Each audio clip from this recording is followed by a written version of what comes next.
Com um único golpe, essa cauda transformava os ossos mais resistentes do Cretáceo em pó. Esquece dentes afiados e garras devastadoras, porque uma das armas mais poderosas da história dos dinossauros não era usada para caçar. Essa é a cauda do anquilossauro, um dinossauro que não foi feito para ser veloz e nem furtivo. Em vez disso, esse dinossauro caminhava lentamente pelo fim do Cretáceo, num ambiente dominado por predadores de topo massivos como o Tiranossauro Rex, o Albertossauro e outros grandes terópodes. Hoje vamos mergulhar no segredo dessa arma lendária. Como o anquilossauro transformou sua cauda em uma das maiores invenções bélicas da evolução. Quão forte era realmente esse golpe? E por que até outros anquilossauros tinham medo de enfrentá-lo? E se você também acha incrível descobrir os segredos escondidos dos dinossauros, se inscreve agora no canal e ativa o sininho. Assim você não perde nenhum episódio dessa jornada pela pré-história.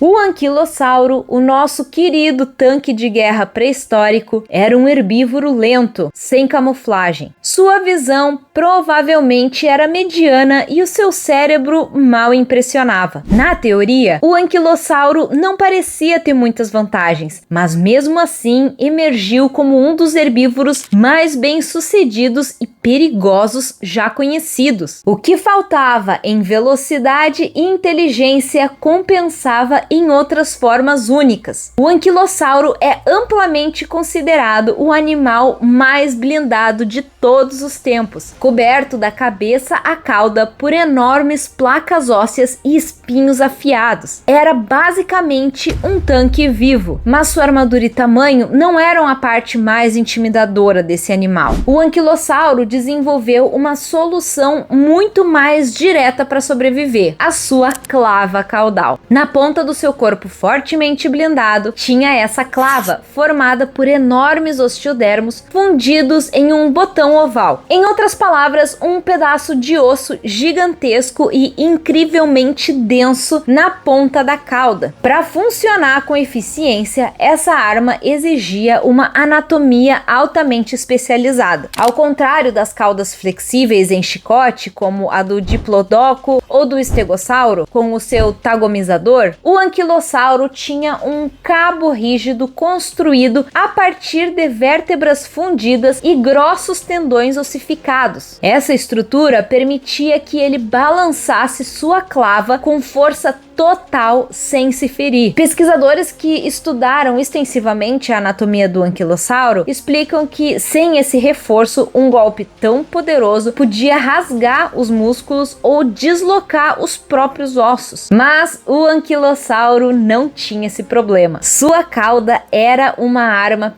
perfeitamente projetada, capaz de estilhaçar ossos ou até incapacitar os maiores predadores com um único golpe bem direcionado. Os fósseis fornecem evidências diretas de que essas criaturas realmente usavam suas armas de combate e do quão eficaz essa cauda podia ser. Espécies como o Zul, um anquilossauro, mostram ferimentos cicatrizados compatíveis com golpes de clava caudal. Mas esses ferimentos não vinham de predadores, e sim de outros anquilossauros. Isso sugere que o anquilossauro ele não usava a cauda só contra carnívoros, mas também em brutais disputas de dominância, parecidas com as lutas das girafas modernas com pescoçadas ou até dos carneiros batendo os chifres. E essa clava devastadora não surgiu de um dia para o outro. Foram milhões de anos de evolução. No que hoje é a América do Norte, a gente encontra alguns dos primeiros ancestrais conhecidos dos anquilossauros. Eles tinham caudas longas e flexíveis alinhadas com espinhos afiados, úteis para afastar predadores menores, mas sem a força esmagadora dos seus descendentes posteriores. E então uma mudança crucial começou a surgir. Em regiões que hoje são a Mongólia e a China, alguns dinossauros dinossauros evoluíram caudas mais rígidas, reforçadas por vértebras fundidas e tendões ósseos. Eles ainda não tinham as icônicas clavas caudais dos anquilossauros, mas a rigidez extra transformava suas caudas de chicotes flexíveis em bastões sólidos, capazes de aplicar golpes poderosos mesmo sem uma clava. Mais tarde, surgiu outra mudança evolutiva. Os anquilossauros desenvolveram grandes nódulos ósseos densos na ponta de suas caudas. Esses osteodermos fundidos formaram as primeiras verdadeiras clavas caudais, capazes de desferir golpes devastadores. Curiosamente, nem todos os dinossauros blindados seguiram esse caminho. Em vez da clava, alguns evoluíram armas ainda mais peculiares, como caudas em forma de lâmina, semelhantes a espadas, completamente diferentes das clavas dos anquilossauros. Esse caminho evolutivo incomum prova que a clava caudal do anquilossauro não foi um acidente aleatório. Armas de caudas semelhantes apareceram em várias espécies diferentes, em diferentes períodos e regiões do mundo, cada uma com suas próprias adaptações únicas. Mas, afinal, quão poderosa era essa clava? A ciência moderna finalmente começou a responder essa pergunta, graças a escaneamentos 3D e modelagens digitais feitas com os fósseis mais recentes descobertos. Grandes anquilossauros adultos podiam balançar suas clavas caudais em um amplo arco de até 100 graus. A força vinha de músculos espessos, ancorados num cabo rígido, formado por vértebras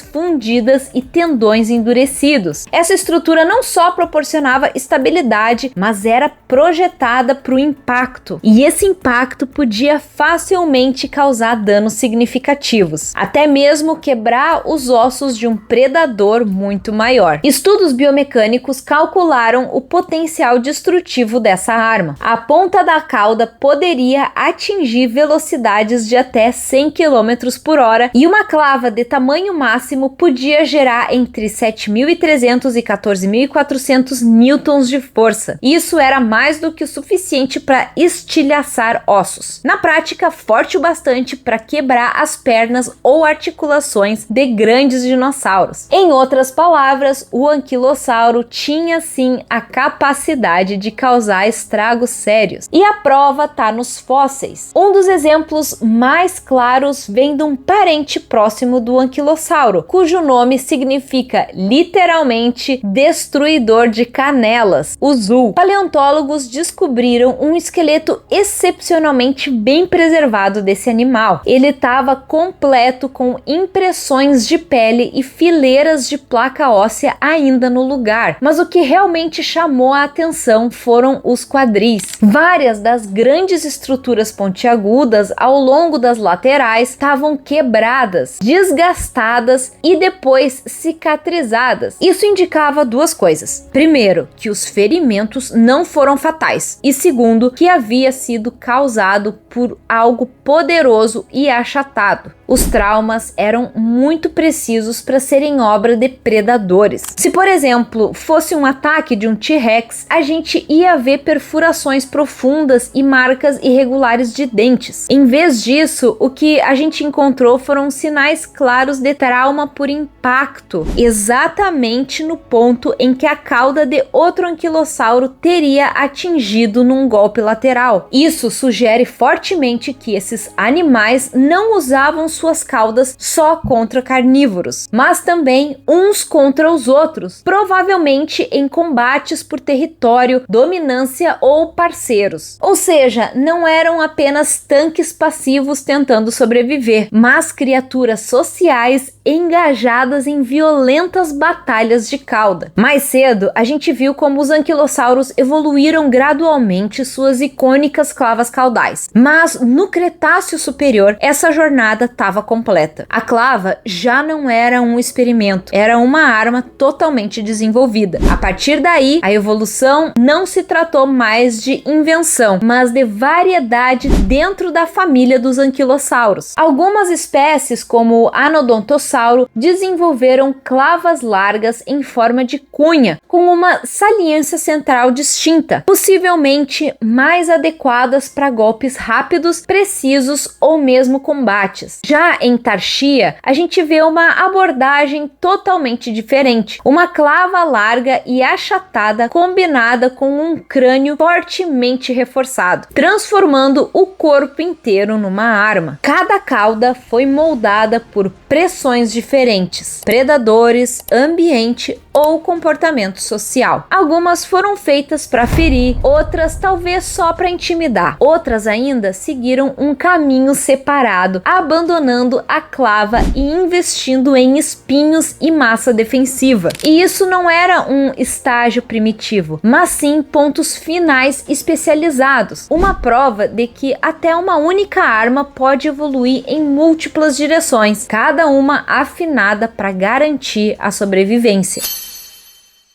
Eu sou a Grace e eu tô muito feliz que você tenha ficado até o final desse vídeo. E eu quero muito que você comente aqui nos comentários qual a sua opinião sobre o anquilossauro e também qual outro tema de vídeo que você gostaria que eu trouxesse aqui pro canal. E para continuar desvendando o nosso passado pré-histórico, clica no vídeo que tá aparecendo aqui na tela que eu tô te esperando.